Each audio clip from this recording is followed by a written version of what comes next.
ఓం గం గణపతయే నమః. స్వర్ణలక్ష్మీ నమస్తే అస్తు. పరబ్రహ్మ స్వరూపిణి రాజ్యం దేహి ధనం దేహి సర్వకామాంచ దేహి మే.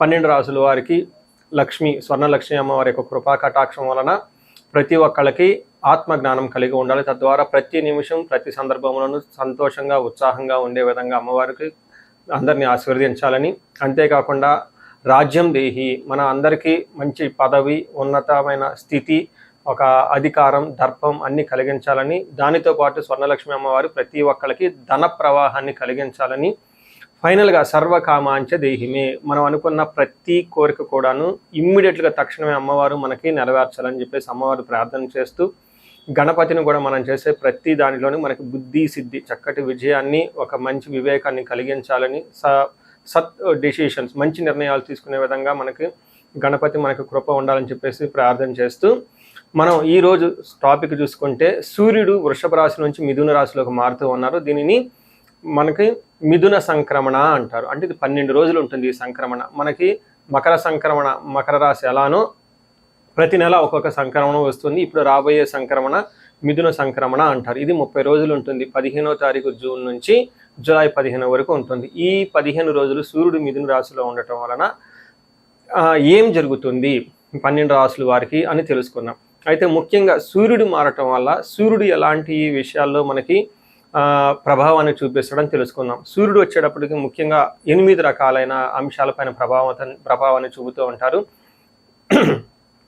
ఒకటి అందరూ బాగా గుర్తుపెట్టుకోవాల్సింది ఏంటంటే సూర్యుడు ఆత్మకారక అంటారు. అంటే మనకి సెల్ఫ్ కాన్ఫిడెన్స్, మనకు కావాలన్న స్ట్రెంగ్త్, సోల్, ఆత్మబలం ఉండాలి, కానీ సూర్యుడు చక్కగా ఉండాలి. కాబట్టి సూర్యుడు ఆత్మకారకుడు. అలానే రాజ్యకారకుడు, ఒక పదవి రావాలన్నా, గవర్నమెంట్ అథారిటీ, అడ్మినిస్ట్రేషన్ పవర్, వీటన్నీ రావాలన్నా కానీ సూర్యుడు మనకి స్ట్రాంగ్గా ఉండాలి. అలానే పితృకారకుడు, father related elders, mentors, boss, వీళ్ళందరినీ కూడా మనకి సూర్యుడే రిప్రజెంటేషన్ చేస్తూ ఉంటారు. యశస్సు, కీర్తి ప్రతిష్టలు, గుర్తింపు, కొంతమందికి గుర్తింపు ఉంటుంది ఏ పని చేసినా, కొంతమందికి ఏ పని చేసినా గుర్తింపు అనేది ఉండదు. ఈ గుర్తింపు లేకపోవడం కూడా కారణం కూడా సూర్యుడు వాళ్ళ జాతకంలో సరిగ్గా లేకపోవడం అని గమనించుకోవాలి. పదవి, అధికారం అంటే మీకు ఒక స్టేటస్, అంటే ఒక లేబుల్, మేనేజర్ నుంచి హైయర్ మేనేజర్, వైస్ ప్రెసిడెంట్, ఇలా ఒక్కొక్క లెవెల్ బై లెవెల్ ఎదుగుతూ ఉంటారు. అలాంటి పదవి, పొజిషన్ మీకు రావడానికి కూడా కారణం సూర్యుడు అని తెలుసుకోవాలి. అంతేకాకుండా అధికారం, పవర్, లీడర్షిప్, కమాండింగ్ పవర్, మీరు ఒక పని చెప్తే ఎదుటి వాళ్ళు చేయగల సామర్థ్యం అంతా కూడాను సూర్యుడు మెట్టే మీ జాతకంలో డిసైడ్ అవుతూ ఉంటుంది. తేజస్సు, ఆరోగ్యం, మంచి గ్లోరీ ఉంటుంది, మీకు ఎనర్జీ ఉండాలి, బ్రిలియన్స్, చాలా చక్కగా మీ ఫేస్ అంతా ఎప్పుడు కలగా ఉత్సాహంగా ఉండాలి, దానికి కూడా కారకుడు సూర్యుడు. ముఖ్యంగా లాస్ట్లో ఆరోగ్య ప్రదాత, సూర్యుడిని ఆరోగ్యం ఇచ్చే వాళ్ళు అంటారు. ఎవరి జాతకంలో అయితే సూర్యుడు సరిగా ఉండరో వాళ్ళకి అనారోగ్యంతో బాధపడుతూ ఉంటారు. ఎవరికైతే సూర్యుడు చాలా జాగ్రత్తగా ఉచ్చ స్థానంలో ఉంటారో చక్కగా వాళ్ళకి హెల్తీగా ఉంటారు, ఫిజికల్గా చాలా స్ట్రాంగ్గా ఉంటారు, ఒక పవర్ వాళ్ళలా ఉంటుంది అని తెలుసుకోవాలి. ఇలా 8 రకాలైన ముఖ్యమైన కారకాలు ప్రతి ఒక్కళ్ళ జీవితంలో సూర్యుడు అనేది ప్రభావాన్ని చూపిస్తూ ఉంటారు. అయితే ఈ సూర్యుడు మిథున రాశిలో ఉండటం వల్ల ఇందాక వరకు మనం చెప్పుకున్న విషయాల్లో కొందరికి అనుకూలంగా ఉంటుంది, కొందరికి ప్రతికూలంగా ఉంటుంది. ఏ రాశుల వాళ్ళకి అనుకూలంగా ఉంటుంది, ఏ రాశుల వాళ్ళకి ప్రతికూలంగా ఉంటుందో మనం చూద్దాం. సూర్యుడు వృషభ రాశి వాళ్ళకి 2వ స్థానంలో, అంటే ఫస్ట్ ఉన్న జన్మ రాశి నుంచి 2వ స్థానానికి మూవ్ అవుతూ ఉండటంతో 2వ స్థానాన్ని ఏమంటారంటే మనకి ధనస్థానం, కుటుంబ స్థానం, వాక్ స్థానం అంటారు. అంటే చక్కగా మాట్లాడే వాటి మీద ప్రభావం, సూర్యుడి ప్రభావం ఉంటుంది. అంటే డీలింగ్స్ చేసే వాళ్ళతో, పై అఫీషియల్తో మాట్లాడేటప్పుడు కొంచెం జాగ్రత్తగా ఉండాలి. దానితో పాటుగా అక్యుములేటెడ్ మనీ, అంటే ధనాన్ని కూడబెట్టడం కూడా 2వ హౌస్ని చూపిస్తూ ఉంటుంది. మీరు ఏదైనా సేవింగ్ చేద్దాం, దాచిపెట్టుకుందాం అని ఏదైనా అనుకుంటే అవి మీకు తగిన విధంగా ధనం అనేది అందుబాటులో రాకుండా ఇబ్బంది పడే అవకాశం ఉంటుంది. నెక్స్ట్ కుటుంబానికి సంబంధించిన వ్యవహారాల్లో కొంచెం మనస్పర్ధలు, మిస్అండర్స్టాండింగ్లు వచ్చే అవకాశం ఎక్కువ ఉంటుంది. సో మనకి సంస్కృతంలో మహర్షులు ఏం చెప్తారో చూద్దాం. దానిని బట్టి మనం రియల్ లైఫ్లో ఎలా ఇంప్లికేషన్స్ ఉంటుందో కూడా చూద్దాం. మనకి సంస్కృతంలో మహర్షులు ఏం చెప్తారంటే హీనత్వం దుష్ట సంసర్గో మనస్తాప శిరోవెద నిష్ఫలం కృషి వాణిజ్యం వెత్తరాశి గతౌ రవి అని చెప్తారు. అంటే 2వ స్థానంలో సూర్యుడు ఉంటే హీనత్వం, దాని మీనింగ్ నీచ బుద్ధి కలుగుతుంది. మంచి డిగ్నిటీగా హుందాగా ఉండవలసిన మీరు ఏదో వక్ర పనులు, ఒక డిగ్నిఫైడ్ పనులు చేయకుండా, మీ స్థాయికి తగిన విధంగా కాకుండా తక్కువ ఉన్న వాళ్ళతో సమాసం పట్టే అవకాశం ఉంటుంది. Out of the box innovative అన్నట్లు అనుకుంటుండేసి నీచ బుద్ధి క్రూయల్ మైండ్తో ఎక్కువగా ఉండే అవకాశం ఎక్కువగా ఉంటుంది. వేరే వాళ్ళు హింసించాలి, కొట్టాలి, తిట్టాలన్న ఒక క్రూరమైన బుద్ధి వచ్చే అవకాశం ఎక్కువగా ఉంటుంది. దుష్ట సంసర్గం ఇది చాలా ఇంపార్టెంట్. ఈ టైంలో మీ చుట్టూ చెడు దుష్టులు అంటే చెడు బుద్ధి ఉన్న వాళ్ళు మీ చుట్టూ చేరే అవకాశం ఎక్కువగా ఉంటుంది. మిమ్మల్ని ప్లానుడ్గా మిమ్మల్ని డైవర్ట్ చేయాలి, మీ ఎదుగుదలని చూసి ఇబ్బంది పడుతున్న వాళ్ళు, ఈర్ష్య పడుతున్న వాళ్ళు మంచిగా నటించి మిమ్మల్ని మీ టయాన్ని పాడు చేసే విధంగా ప్లాన్ చేస్తూ ఉంటారు. మీ యొక్క కీర్తి ప్రదేశాలను దెబ్బ కొట్టాలని కూడా చూస్తూ ఉంటారు. దీని అంతటి వల్ల మీరు మనస్తాపానికి గురవుతూ ఉంటారు. అనవసరంగా మనసులో ఏదో ఒక గిలిగా మీరు ఫీల్ అవుతూ ఉంటారు. అంతేకాకుండా శిరోవ్యధ విపరీతంగా తలనొప్పి వచ్చే అవకాశం కూడా ఉంటుంది. నిష్ఫలం కృషి వాణిజ్యం బిజినెస్ ఏదైనా కనుక చేస్తే ఒక మంచి ఉత్సాహంగా అందులో సరైన రిజల్ట్ రాదు, టర్న్ ఓవర్ ఎక్కువగా కాదు. మీరు అనుకున్న దానికంటే కూడా ఫైనాన్షియల్ టార్గెట్స్, బిజినెస్ టార్గెట్స్ చాలా చాలా తక్కువ అయ్యే అవకాశం ఉంటుంది. ఇంకా ఎవరైనా కనుక వ్యవసాయం అగ్రికల్చరల్ కనుక చేస్తూ ఉంటే ఈ అగ్రికల్చరల్ కూడా దిగుబడి వాళ్ళకి అంత అనుకూలంగా ఉండదు. వాళ్ళ పండిన పంట అమ్మాలనుకున్నా కానీ సరైన గిట్టుబాట్ల ధరలు రావు అని చెప్పుకోవాలి.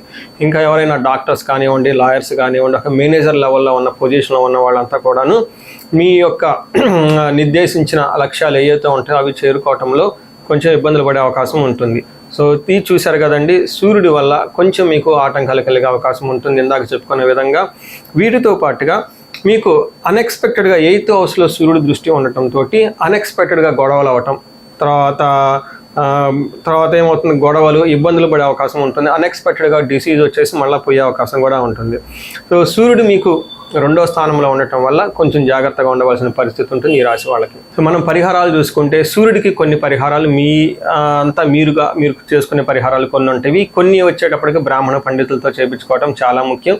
కొన్ని క్షేత్ర దర్శనాలు కూడా చేసుకోవడం చాలా చాలా ఇంపార్టెంట్. ముందు ముఖ్యంగా మీవంతా సెల్ఫ్ రెమెడీస్ అంటారు, మీరంతా స్వయంగా చేసుకునే పరిహారాలు కొన్ని ఉంటాయి. అందులో ముఖ్యంగా చూసుకుంటే సూర్య నమస్కారాలు చేయడం చాలా ఇంపార్టెంట్. సూర్య అష్టకం చదవటము లేదా ఆదిత్య హృదయ స్తోత్రం చదవటం కూడా చాలా ఇంపార్టెంట్.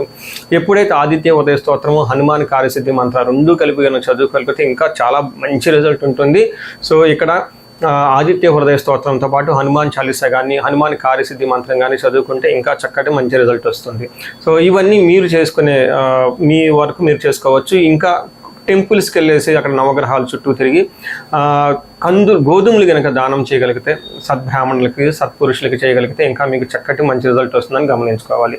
సో అది మీ వరకు చేసుకోగలుగుతారు. మీ ద్వారా కాకుండా కొన్ని సమస్య తీవ్రంగా ఉంటే పండితులను కలిసి లేదంటే మా ద్వారా అపాయింట్మెంట్ తీసుకొని జాతక చక్రం కూడా చేయించుకోవడం చాలా ఉత్తమం. ఇందులో ముఖ్యంగా సూర్యుడికి సంపూర్ణమైన శాంతులు చేయాల్సి ఉంటుంది. గ్రహ శాంతి అంటారు. ఈ గ్రహ శాంతిలో సూర్యుడికి జపాలు, దానాలు, తర్పణాలు, హోమాలు ఇవన్నీ చేస్తూ ఉండాలి. వీటితో పాటుగా ఇంకా మీ యొక్క ఇండివిజువల్ జాతకం చూపించుకోవడం చాలా చాలా ముఖ్యం.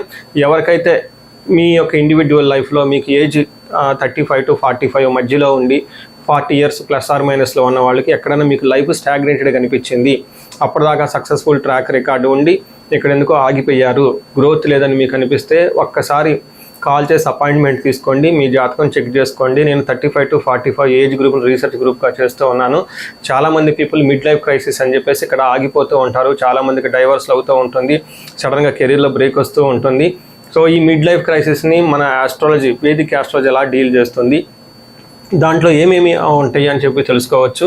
ముఖ్యంగా జ్యోతిష శాస్త్రం ప్రకారం గ్రహ శాంతులు అని ఉంటాయి, గ్రహ దోషాలు అని ఉంటుంది. మీ యొక్క అంతర్దశలు దశలు తెలుసుకొని వీటిల్లో ఏదైనా ఒక గ్రహం దోషం ఉండటం అయితే మీరు స్టాగ్నెంటెడ్ అయిపోతారు. దాన్ని ఎలా బయటకు రావాలనే పరిహారాలు తెలుసుకోవాలి. వీటితో పాటుగా మీకు ఏమైనా శాపాలు ఉంటే, పితృశాపం, కాలసర్ప దోషము, ఇలా మాతృశాపం, స్త్రీ శాపం, ఏమైనా యాక్టివ్గా శాపాలు ఉన్నాయా, ఈ శాపాలు ఉండటం వల్ల కూడాను మీరు లైఫ్లో గ్రోత్ లేకుండా ఆగిపోయే అవకాశం ఉంటుంది. సో ఎవరికైనా సరే ఎలాంటి ప్రాబ్లం ఉన్నా, ధనానికి ఇబ్బంది పడిపోతూ ఉంటే స్వర్ణలక్ష్మి విశేష హోమం చేయించుకోండి. మీకు వీసా స్టాంపింగ్, H1B, లైక్ ఎక్కడన్నా ఏమంటారు ఉద్యోగంలో ఎక్కడన్నా బ్రేకులు వచ్చి ఆగిపోతూ ఉన్నా, లేదంటే ఫైనల్ రౌండ్ దాకా వచ్చే మధ్యలో ఎక్కడన్నా ఆగిపోయినా కానీ మీకు ఇలాంటి వాళ్ళకు కూడాను మన్యు పాశుపత అభిషేకము, రుద్రాభిషేకం చేయించుకోవడం చాలా చాలా ఇంపార్టెంట్. భార్యాభర్తల మధ్య గొడవలకు అన్యోన్య దాంపత్య పాశుపతం చేయించుకోవటం. ఎవరికైనా సర్పాలు, కాలసర్ప దోషాలు, మహాకాలసర్ప దోషాలు అంటే కాలసర్ప దోష నివారణ పూజలు, పితృదోష నివారణ పూజలు, మీ యొక్క జాతకం చూసుకొని ఇవన్నీ చేసుకోవటం వల్ల జీవితంలో 10 రెట్లు ఖచ్చితంగా వెళ్ళే అవకాశం ఎక్కువగా ఉంటుందని గమనించుకోవాలి. మీ అందరికీ అష్టైశ్వర్యాలు కలగాలని, భోగభాగ్యాలు కలగాలని చెప్పేసి కోరుకుంటున్నాను. నమస్తే.